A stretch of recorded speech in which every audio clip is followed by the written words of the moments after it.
What's up guys, it's Tommy here and welcome to a very exciting Liverpool transfer news video because Fabrizio Romano has reported a secret deal between Liverpool and Newcastle regards the transfer of Anthony Gordon. So more on that a little bit later in this video, but first the big news. Another big news is that Mark McAdams on Sky Sports News has reported that Michael Edwards and Richard Hughes are going to attack the transfer market in August, and I can guarantee you Liverpool will sign players this summer. That's what he said on Sky Sports, and this reporter actually is following Richard Hughes and they have a good relationship because this guy is reporting or was reporting on Bournemouth as well and Bournemouth transfer news, and he got a lot of exclusive stories via Richard Hughes when he was working at Bournemouth. So he knows Richard Hughes personally and he knows that Richard Hughes is planning some really exciting and good deals.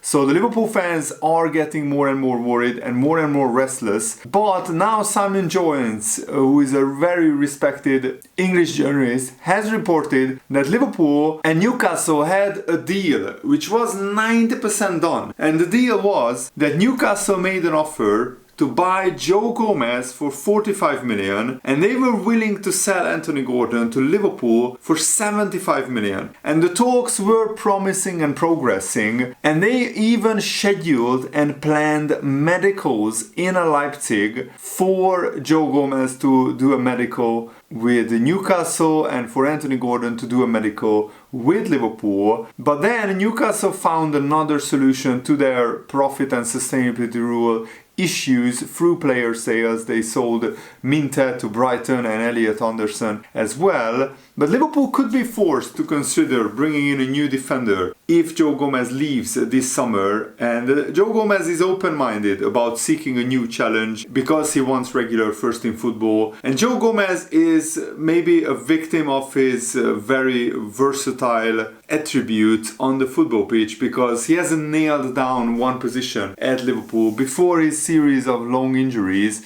he was actually Liverpool's first choice centre-back alongside Virgil van Dijk, and I will never forget that partnership of Van Dijk and Gomez helping Liverpool end their 30-year wait for their first Premier League title. And Joe Gomez got a series of long injuries. Since then he has been third or fourth choice centre-back, he has been backup right-back, but he was first choice right-back and first choice left-back when Trent was injured, when Conor Bradley was still not in the frame, when Tsimikas and Robertson were both injured. Joe Gomez, after a couple of rough games, he actually nailed down the left-back position. So it would be very harsh to sell Joe Gomez, and he's only 27 years old. But if he wants first-team football, then Liverpool could get some serious money for Joe Gomez and we could reinvest that and sign a promising centre-back. But Fabrizio Romano also reported that Liverpool's interest in Anthony Gordon remains strong, even though this secret deal between Newcastle and Liverpool wasn't concluded. But it just shows that a lot of journalists are in the dark because Liverpool are not leaking any stories to the media that they don't want to be out. Liverpool really appreciate and rate Anthony Gordon, and he remains high on the list of Liverpool in case they do something in offensive positions. So I already reported yesterday that depends on Liverpool maybe selling Luis Diaz if a suitable offer comes in. But Anthony Gordon gave the green light to the move in June, which means that Anthony Gordon wants to play for Liverpool. He's ready to sign for Liverpool. Liverpool just need to agree a transfer deal with Newcastle. So Newcastle value Anthony Gordon at 75 million. Liverpool value Luis Diaz at around 75 million as well. So if Liverpool get an offer for Luis Diaz in and around that ballpark, I think we will accept it. Liverpool will accept it, and then we will go for Anthony Gordon. That's my prediction. And Simon Jones has reported that Newcastle offered to buy Joe Gomez for 45 million and sell Gordon for 75 million. I think 45 million would have been a great price for Joe Gomez, and Anthony Gordon maybe not worth 75 million, but because he's Premier League proven, you need to pay a premium above his value because he's a Premier League proven player. And the medical was actually booked for the players before Newcastle found a solution. So here is a report made by Simon Jones in the Daily Mail. The deal collapsed when Newcastle sold Minte and Elliot Anderson But despite the departure of Matip, the emergence of Kwanzaa, the development of Sepp van den Berg, that means that Arne Slot has options in the centre-back area. Joe Gomez's versatility and consistency has been crucial for Liverpool over recent seasons. That's the problem with replacing Joe Gomez. Even if you get 40-45 million for Joe Gomez, you are not getting a player as versatile as him. He can pretty much play anywhere across the defensive positions, even defensive midfield. He played some games there with Jurgen Klopp, but he is a great right back, great left back, great centre back. Of course, offensively is not as good as Andy Robertson or Trent, but who is as good as offensively when it comes to fullbacks? Not many in the world, so I don't think we should judge Joe Gomez too harshly on that. Defensively, he's very solid and he's very versatile. And it looks like his injury problems were maybe behind him. Hopefully he continues to stay fit for Liverpool. But Liverpool were active in their pursuit of Lenny Yoro, but because Man United threw so much money at the deal, Liverpool pulled out, I think rightfully so. Lenny Yoro is already injured, he's walking on crutches, he won't be ready for the start of the season at Man United, and they will struggle for centre-backs at the start of the Premier League season. And Liverpool still haven't sold Sepp van den Berg because the clubs haven't met their valuation, even though PSV already made a bid. Wolfsburg, Hoffenheim, Mainz are all interested in Sepp van den Berg. And Simon Jones is reporting that Liverpool's recruitment focus has been on other areas, but losing Gomez could prompt Liverpool signing a centre-back. Newcastle's pursuit of Gomez unfolded after they approached Liverpool. They wanted Kwanzaa in the deal first, but Liverpool flat out rejected that. We are not selling or not moving on one of our biggest talents. Defensively, Joe Gomez was the next player that Liverpool maybe thought we could lose because he's 27 and he's not first choice. Liverpool are not selling Konate, Van Dijk or Kwanzaa. So Joe Gomez and Van den Berg are the two players. I would prefer if Liverpool sold Van den Berg, but the problem is nobody's really bidding like 15 to 20 million pounds for him. And here Simon Jones reveals the details of this secret deal between Liverpool and Newcastle. So Newcastle asked for 100 million for Anthony Gordon, but that was flat out dismissed by Liverpool.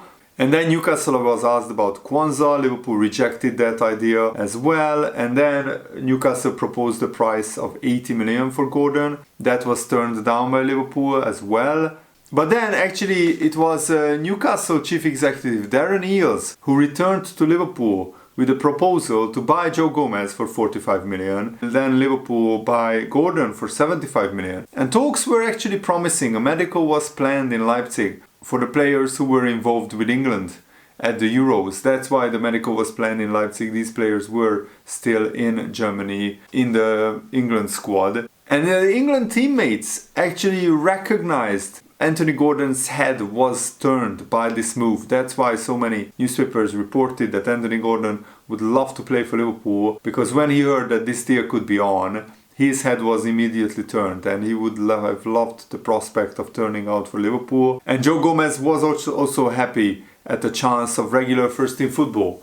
Newcastle, of course, are not at the level of Liverpool, but Joe Gomez going to Newcastle and being their first choice centre-back would have been a lovely career move for Joe Gomez. But then, in the last hour, Newcastle found a solution, selling Minter to Brighton, Elliot Anderson to Nottingham Forest, and that's how the Anthony Gordon, Joe Gomez secret deal between Newcastle and Liverpool collapsed and it was called off. Gomez also had interest from Saudi Arabia. At 27, he didn't really want to move there. And of course, there has been questions building around Liverpool's lack of transfer activity. Now we are the only club in the top 5 leagues not to make a transfer yet, but Arne Slot has been assured that work is being done behind the scenes. And this is the latest evidence that Liverpool are working on deals behind the scenes. The fact that nothing happened yet doesn't mean that Liverpool will not be active in the transfer market. We still have more than a month left of the transfer window. So Liverpool are prepared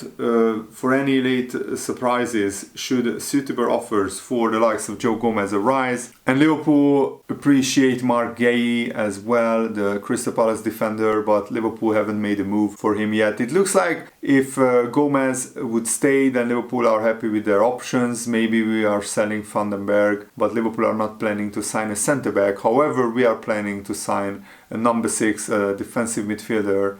And I also want to talk about how Liverpool are outsmarting the media in transfer deals, and that makes my job very difficult as well, to report the latest news on Liverpool transfer deals, because literally nobody, not even the main journalists, know what Liverpool are doing behind the scenes.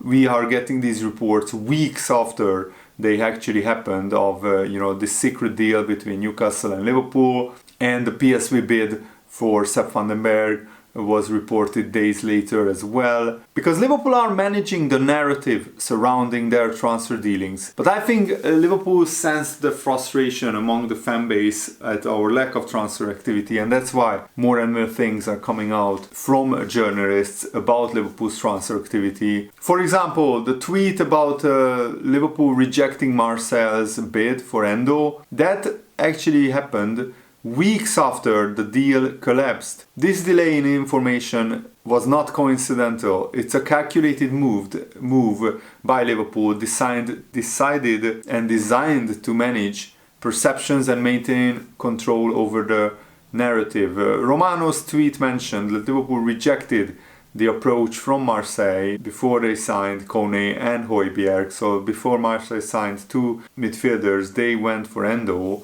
But yeah, Liverpool valued Endo a lot higher than 14 million euros. And I already told you yesterday that the reason for this is because Liverpool want to encourage bids for Endo by Bundesliga clubs. And now it looks like Liverpool want to encourage bids for Joe Gomez made by Premier League clubs as well, saying that Joe Gomez was happy to Liverpool and Liverpool accepted a 45 million offer from Newcastle for Joe Gomez. And then in another tweet, Fabrizio Romano shared that Liverpool rejected a 10 million euro offer for Sepp van den Berg. Similar scenario, Liverpool want to drum up interest in Sepp van den Berg. This swift rejection, followed by a controlled media release, sends a clear message to the market. Liverpool will not be rushed and not be pressured into sales that do not meet their valuation. And this serves multiple purposes. It reaffirms Liverpool's negotiating position, because Liverpool want to be seen as very firm, strong, resolute, a club not budging. Even though other clubs are making bids for our players, we will only sell players at the right price. Secondly, it discourages low-ball offers from other clubs, setting a precedent for serious negotiations only.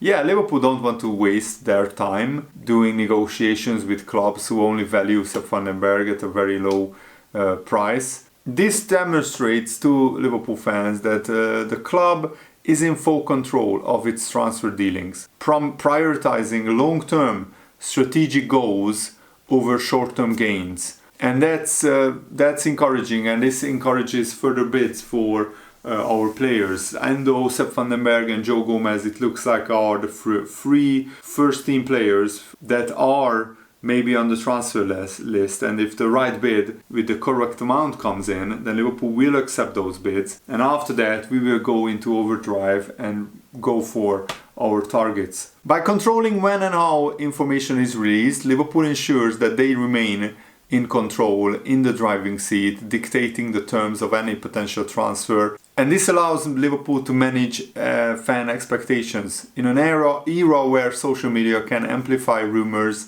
and create unrealistic expectations, controlled leaks ensure that the information in the public domain is accurate and aligned with Liverpool's strategic goals. It helps maintain Liverpool's reputation for professionalism and strategic thinking, and this method also prevents unnecessary distractions for the player. Because if the player himself constantly hears about bids made for him by other clubs, then it definitely distracts him from focusing on just playing football. And the bottom line is that the fans might not get information as quick as they want it, but the right people are fully in control here, and this gives me encouragement that Liverpool's lack of transfer activity is not because Liverpool don't want to sign any players, it's because we are waiting for the right opportunities.